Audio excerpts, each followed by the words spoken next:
One Zambia, one nation. It's a pleasure to be with you once more on ZANIS News. Let's take a look at the headlines. CEEC disburses over 800 million kwacha for various business loans. Department of Agriculture distributes chemicals to combat armyworms.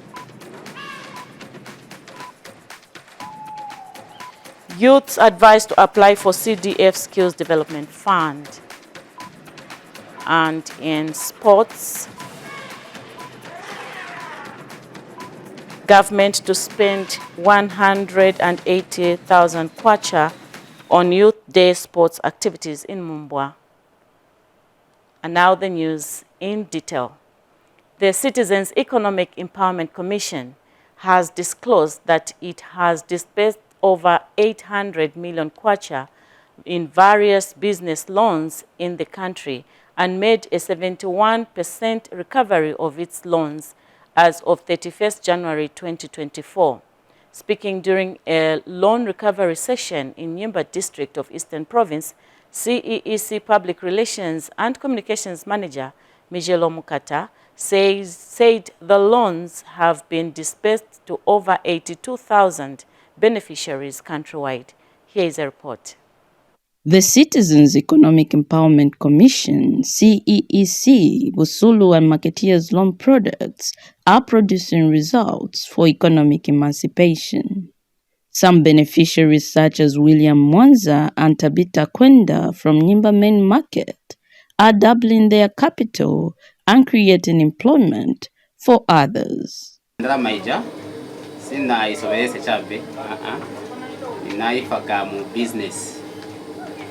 Business yanga menshita mene otunga hii inaenda na odamo manyula yama uniforms nali kuzinga kama mashini kangono mapamanje na kwanza ukula kwa mashini kuleni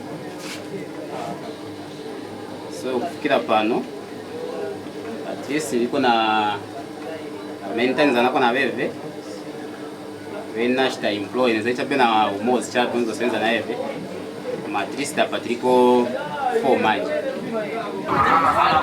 umozi wa hiyo ni dola programa za CEEC kone pezamo benefit munga mamene mwene akatuyanga ero drama zitafuta na tenga na kusta tapto ya pezamo ni profit so nimbi kusaimanzanga ine mwanona kati no kugira maendeleo koma na nimbi siwatwa na pezamo tandizo business yazo so nimbi kusaimanzanga mimi muliko na mendo mwenda ko kumugino ndi tenti braza izindrama kamine tinatenga titipeza ko tandizo.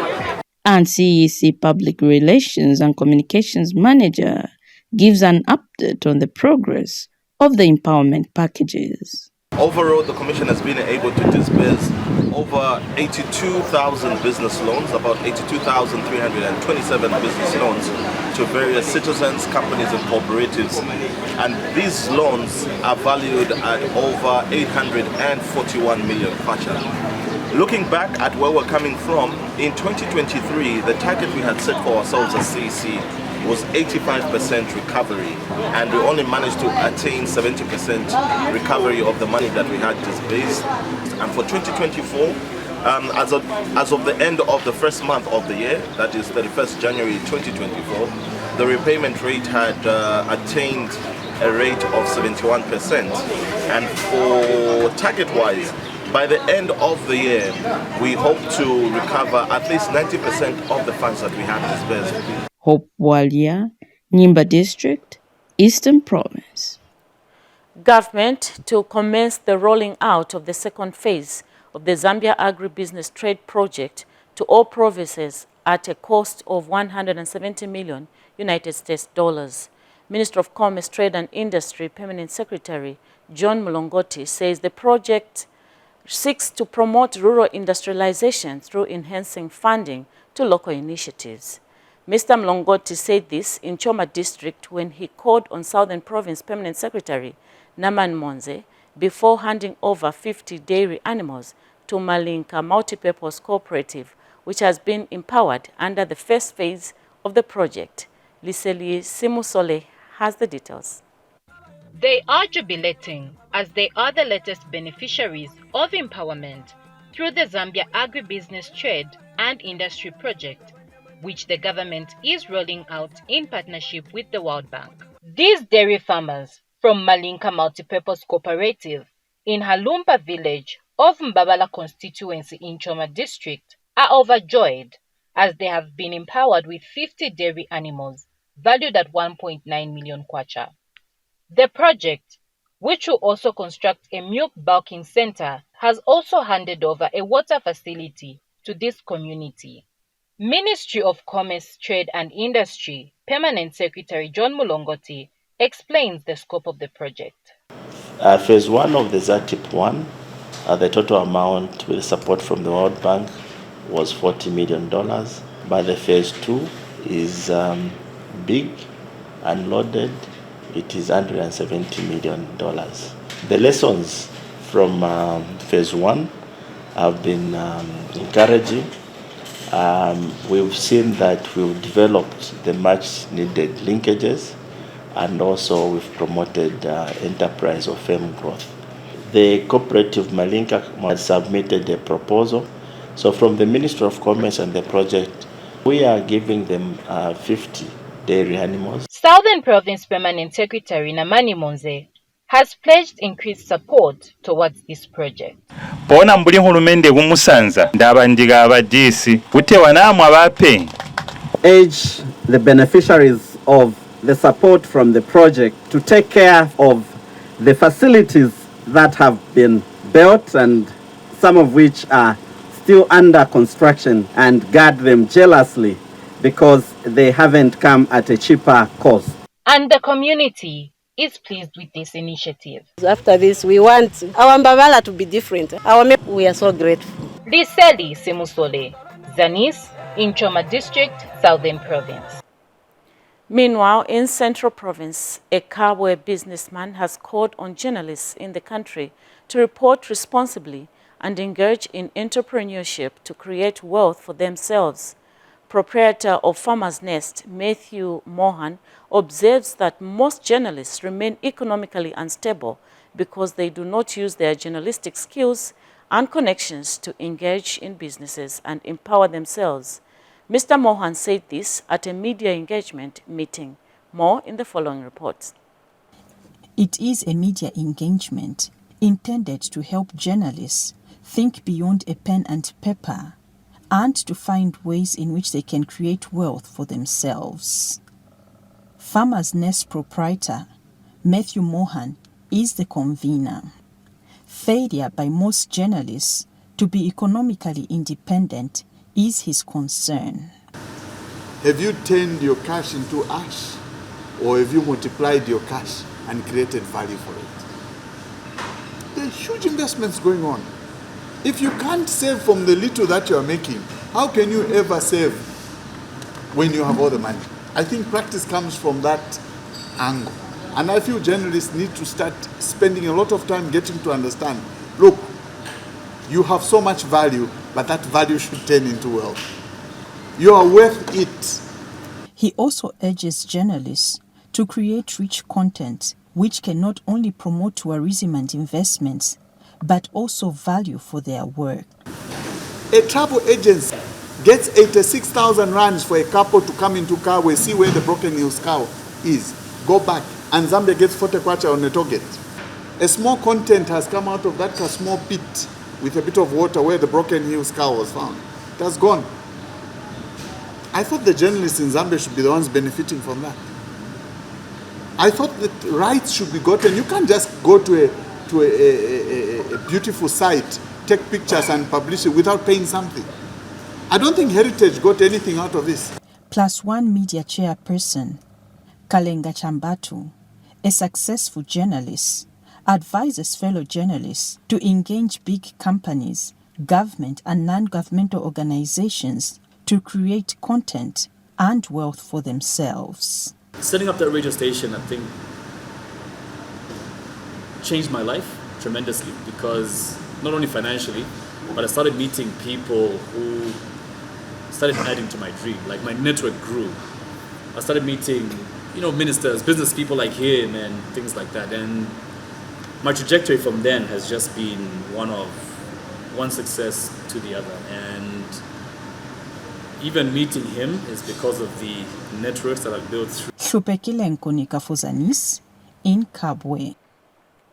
Swedish ambassador to Zambia, Johan Hallenberg, says the Swedish government will continue supporting enhanced sustainability in the country's mining sector. Mr. Hallenberg said his government will continue with its support to the country's mining sector for sustainable and social development. He notes that mining is an important framework for the Zambian government, which the Swedish government will fully support for sustainable development to be attained. ZANIS reports that the Swedish ambassador was speaking in Dola when he called on the Copperbelt Province Permanent Secretary, Augustin Kasongo. And Mr. Kasongo commended the Swedish ambassador's recognition of the reforms that the country is undertaking, such as the review of the Public Order Act and adoption of the Child Code Bill, among others. He said the government is still committed to improving people's livelihoods as well as maintaining law and order in the country.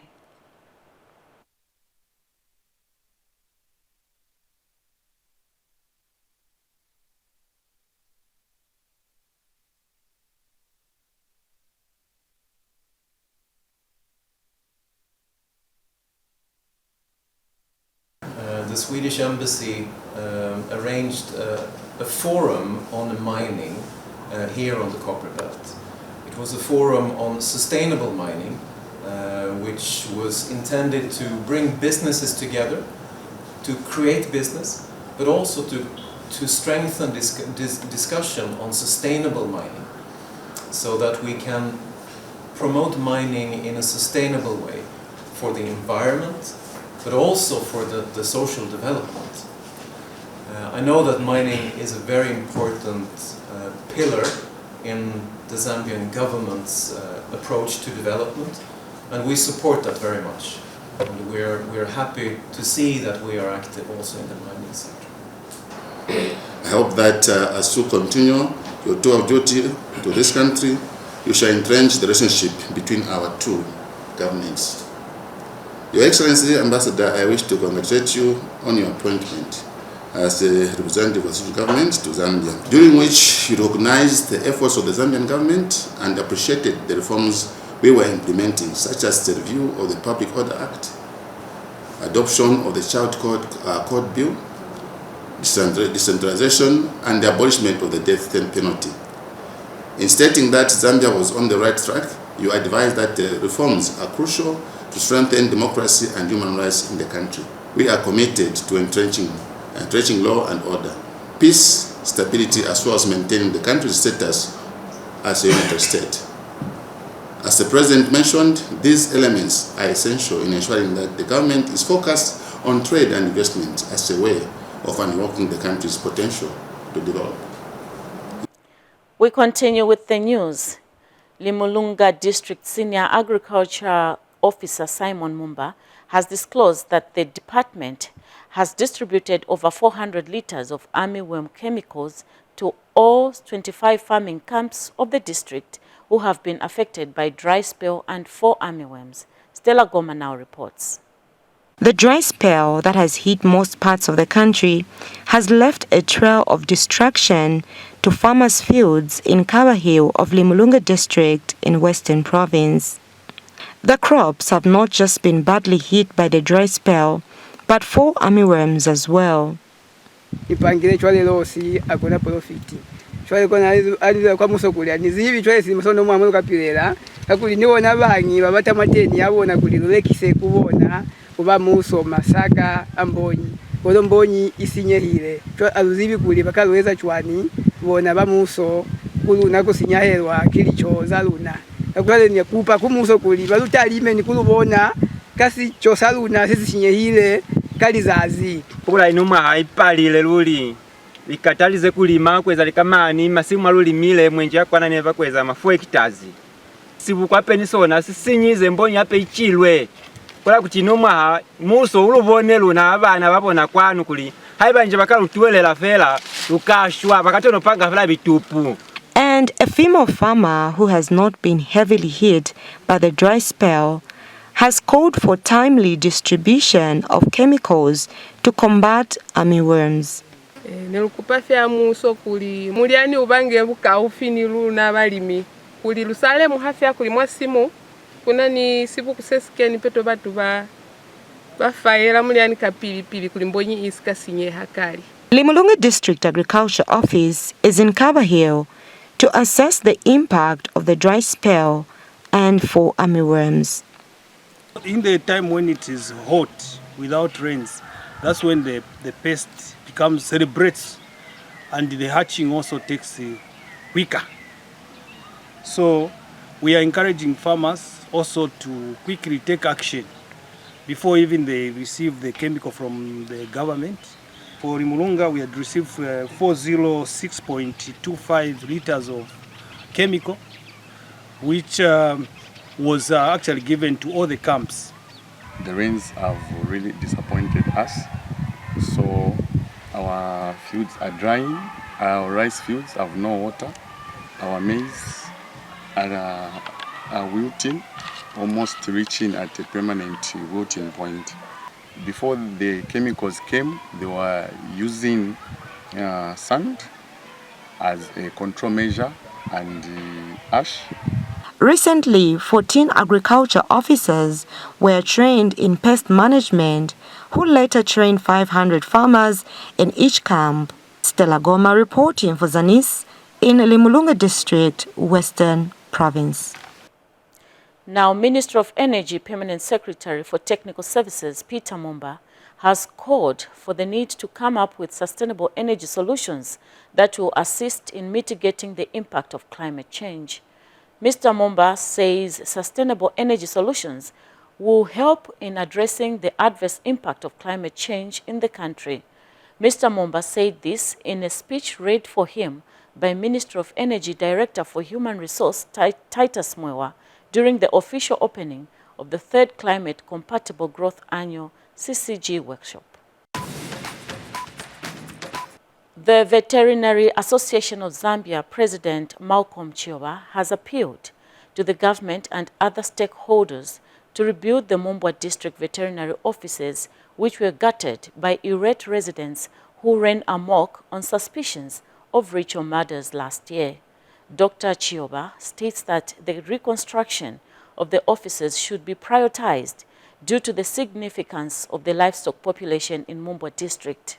Meanwhile, Mumbwa District Commissioner Namukulo Hayumbu says the government has allocated over 400,000 kwacha for the purchase of veterinary equipment and other necessities to ensure the continuation of services. More in this report. The aftermath of the September 13, 2023 riots in Mumbwa is still evident at the veterinary office, which was gutted down. The riot, which was sparked by suspicion of ritual murders, left this office damaged. Veterinary Association of Zambia President Dr. Malcolm Chioba has inspected the infrastructure. Basically, the whole building needs to be rebuilt, like you have seen. It's basically a desolation. So, but we have not heard from the government, and our coming here was to appeal to government to quicken that process, respond to the bill of quantities that was submitted to them, and quickly work on the office so that it delivers the services. Your district is mainly agricultural. Livestock production is the central activity that drives the economy of the people of Mumbwa. Mumbwa District Commissioner Namkulo Hayumbu says the government responded swiftly post-riot to ensure continuity of services. We moved in immediately after it happened, and through DMMU, the government released more than 400,000 to enable the department to buy a few things they required to start offering the service to the community. On the other hand, Mumbwa District Fisheries and Livestock Coordinator has highlighted ongoing challenges faced by the officers following the incident. We had what we used to use here as a mini lab for such purposes, but where we are operating from, we are not able to do that. Yes. The other challenge I think that we are having is storage. We had a separate storeroom here, which is that one there, where we would store some of the drugs and chemicals, especially chemicals like the ones we use for disinfecting because of that strong smell. But now where we are, unfortunately, we are almost keeping them where we are working from. Krugasiankuru, ZANIS, Mumbwa. Now, a youth based in Zambezi district has encouraged young people to take advantage of the Enhanced Constituency Development Fund by applying for skills development bursaries. Regan Ndomba, a beneficiary of the Skills Development Bursary Program under the 2022 CDF in Zambezi district, expressed happiness that the program enabled him to establish a carpentry workshop and provide employment to other youths. Details in the following report. The Increased Constituency Development Fund, CDF, under the New Dawn government has continued to making positive impact on the lives of the youths in society. In Zambezi district, one of the youth has established a carpentry workshop and provided employment to 2 young individuals after undergoing skills development. I'm a carpenter, who has been trained under the CDF. I would like to thank the President, Mr. Kainde Chilema, for this program, which has helped myself and the other youths. I've benefited, and right now I have my own workshop which I'm running. Manika Jackson, one of the workers at the same workshop, says his life has improved since he was employed by Ndomba. Actually, 2 years from the time I joined him. Yeah, and I think I've learned a lot.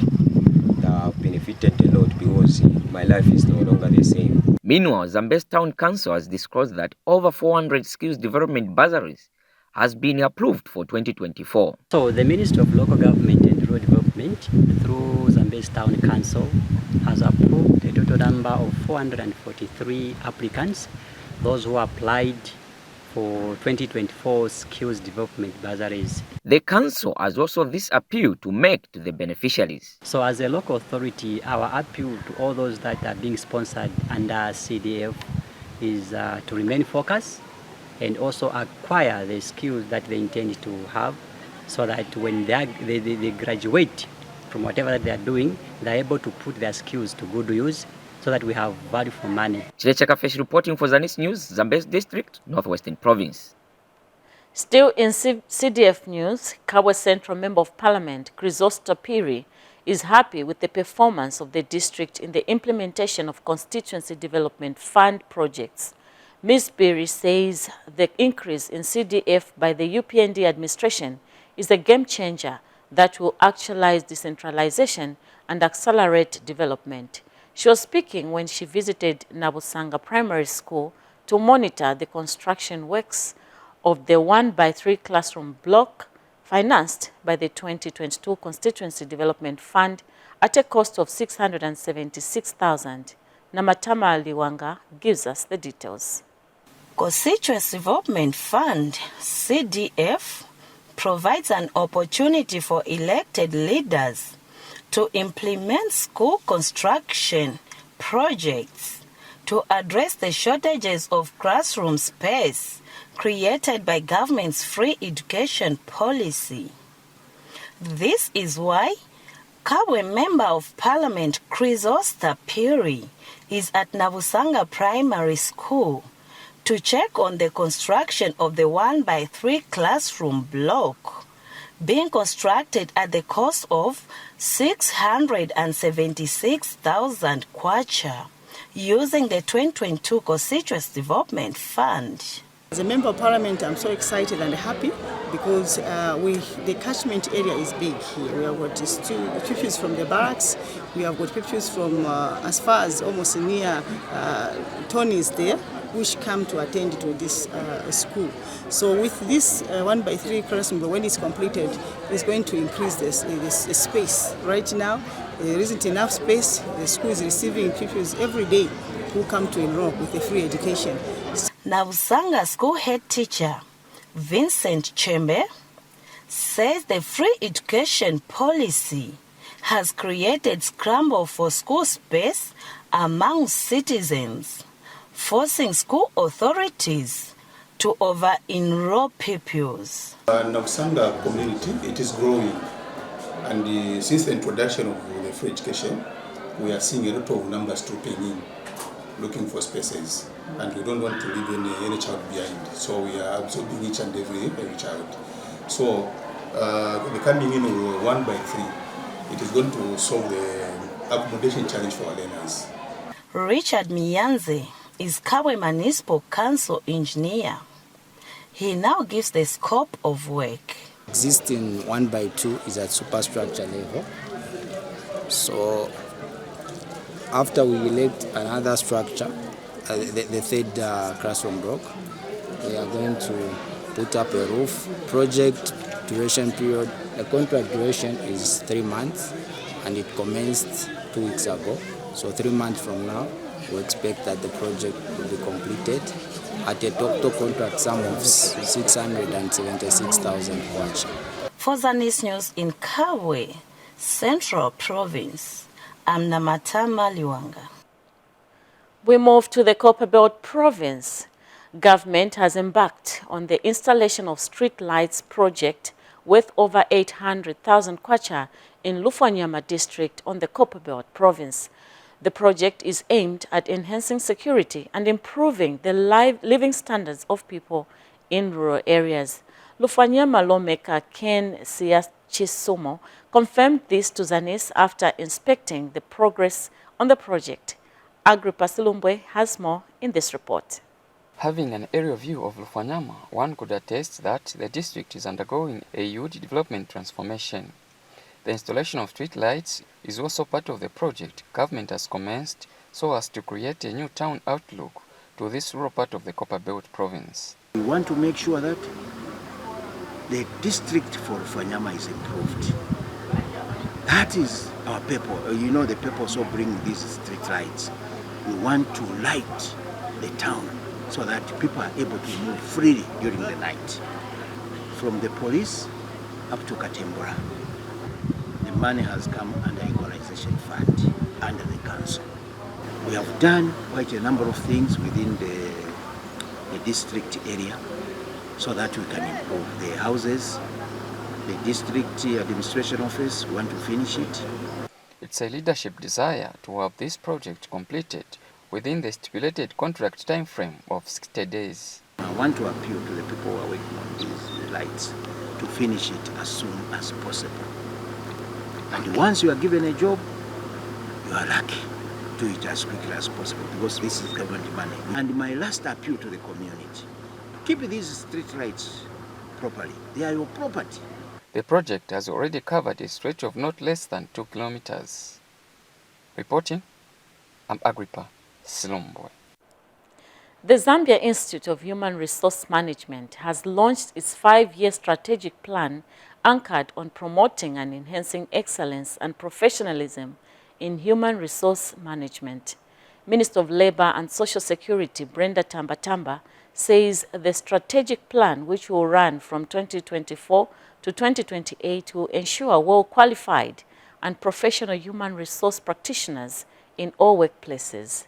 Speaking during the launch of the strategic plan, Ms. Tambatamba emphasized that Zambia needs a professional, mentored and motivated human capital with the right qualifications that will lead to a highly productive workforce in line with government aspirations and people's expectations. The minister noted that with professional human resource practitioners, improvements in compliance to labor laws and promotion of decent work is achieved. And Zambia Institute of Human Resource Management President Kelvin Shamizenga warned human resource practitioners against unprofessionalism. Mr. Shamizenga emphasized that human resource personnel have a responsibility of contributing to economic development of the country as stipulated in the 8th National Development Plan.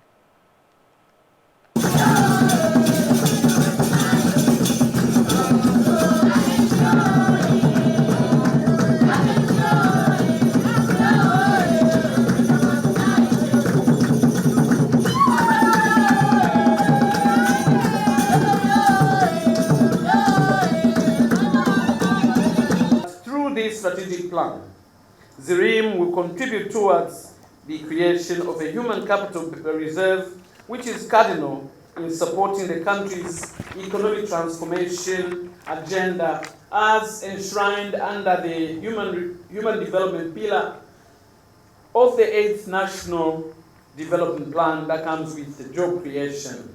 With this strategic plan, ZANIS must ensure that we have properly qualified and professional human resource practitioners in all sectors and their workplaces.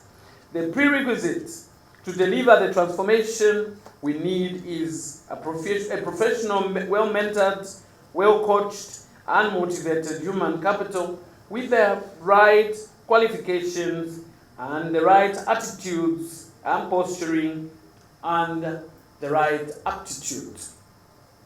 This will lead to a highly and productive workforce in line with the government aspirations and expectations of our people. The plan envisages a vision of developing quality human resource for sustainable development. We have every hope that this plan will go a long way in preserving and enhancing annual planning and well-being of the present and the future governing councils and ensure sustainability of the Institute. Honourable Minister, it is our considered view that the theme for this strategic plan, focus on the future, is anchored on the key pillars of member and stakeholder focus, operational and system expansion and excellence, governance and organizational capacity, and financial viability and growth. This strategic plan is successfully implemented, and we shall provide the necessary guidance and direction to the Institute management. Honourable Minister, let me take this opportunity to caution, however, human resource practitioners who are not being professional in their practice. You have heard, and a number of us are witnesses to the fact that there have been public statements that have been made on various forums by ministers, public officials, including the private sector, that practitioners have been unprofessional in the entire cycle of human resource management. The Tobacco Board of Zambia has started drilling boreholes in Eastern Province through a project aimed at promoting sustainable tobacco farming. The project, that is also aimed at improving access to clean and safe water in rural communities, targets to drill 40 boreholes countrywide and 8 in Eastern Province. More in this report. To promote sustainable tobacco farming in the wake of climate change, the Tobacco Board of Zambia has embarked on a project to drill 40 boreholes across the country, out of which 8 are earmarked for Eastern Province. The province launched the project at this event, held in Sisinja Ward of Chipangali District. Tobacco Board of Zambia Chairperson Phil Daka was represented at the function by Lyson Urenda, who is a member of the board. Mmalo menemu malimidwa fodya walukumana nazo vuta zambiri wena lini mavuta lukata pa kutala wika manesa ali kutali so naisa ngatati bizeti naona kuti industry kutipite pasogoro kuli bwino tikumezi sime za maibolera mmalo madera menemu limidwa fodya kangana ngamba imene iliko kusogora kutifuna maboho akhale pafupi kuti mwina so tingambe fodya wakathilira mmene achitira anzathu kwa azungu pachizungu amati wa irrigation. In this zone, there are more than 6,000 households, and the current demand for bore is overwhelming. That's why TBZ has come on board to supplement government efforts.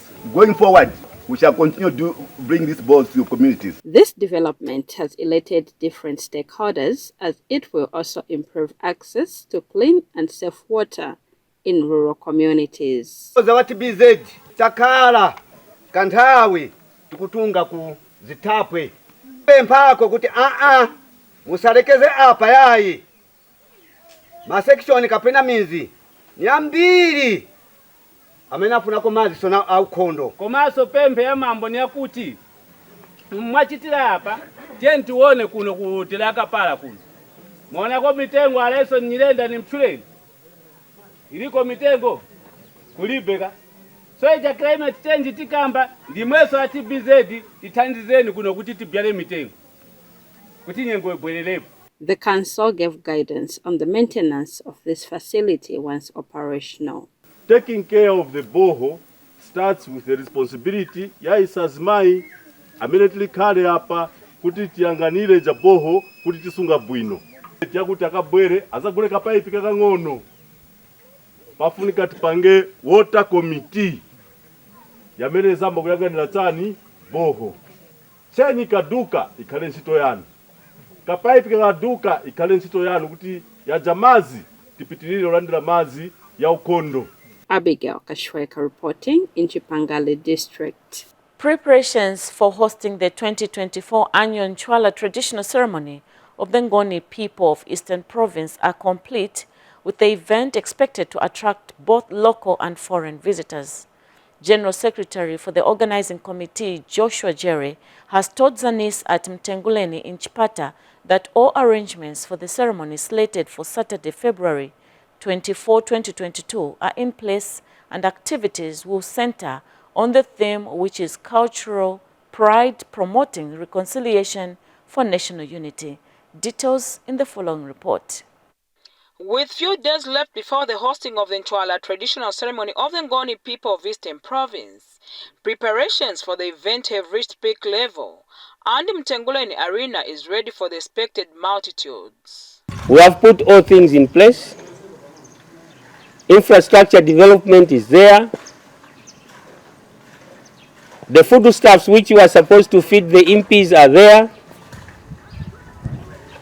And our mindset is set. And Eastern Province Minister Peter Piri, accompanied by Permanent Secretary Paul Tole, have visited Mtenguleni Arena. We expect the committee and government to work together that we put many more mobile toilets that can be used around and avoid open defecation. That will help us to prevent cholera. That is one of the things that we need to do. But much more is to avoid drink untreated water and eat cold foods, eating without washing their hands. That is a hazard to your health. So we want to make sure that everyone who comes here, they are sensitized. This event attracts both local and foreign visitors. But now, how prepared is the hospitality industry to receive this inflow? We are prepared for the Nchwala, like we've always been prepared. Rooms are ready, clients have booked, and we still have accommodation in Chipata. A few places still have accommodation, and I think we'll be able to accommodate each and every person who is trying to get to Chipata, like we've always done. I don't think there's been a year when we have failed. This is why I'm very sure that even this year, we shall manage the numbers. Meanwhile, enterprising youths are taking advantage of the Nchwala mode to cash in by selling Ngoni traditional ceremony attire associated with the MPs. Ita business yogulisa utoto wa Nchwala uto. February lyonse timapezeka nato tutundu timaoda timaoda kusafu timatutumiza. So bakatiletera na ife timatenga kurusaka kuja tuyamba kugulisa ikatundu. Gulisa leo wene timapeza nthawi popita mpezeni pa Friday na pakuya nao tukuya nao. Lubase Mtafela, ZANIS, Chipata District, Eastern Province. In sports news, government will spend 180,000 kwacha on sports activities scheduled for Youth Day celebrations in Mumbwa district.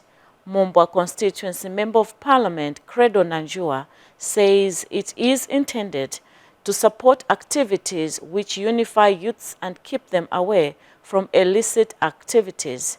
Mr. Nanjua said this at the official opening of the Mumbwa District Champion of Champions Darts Tournament.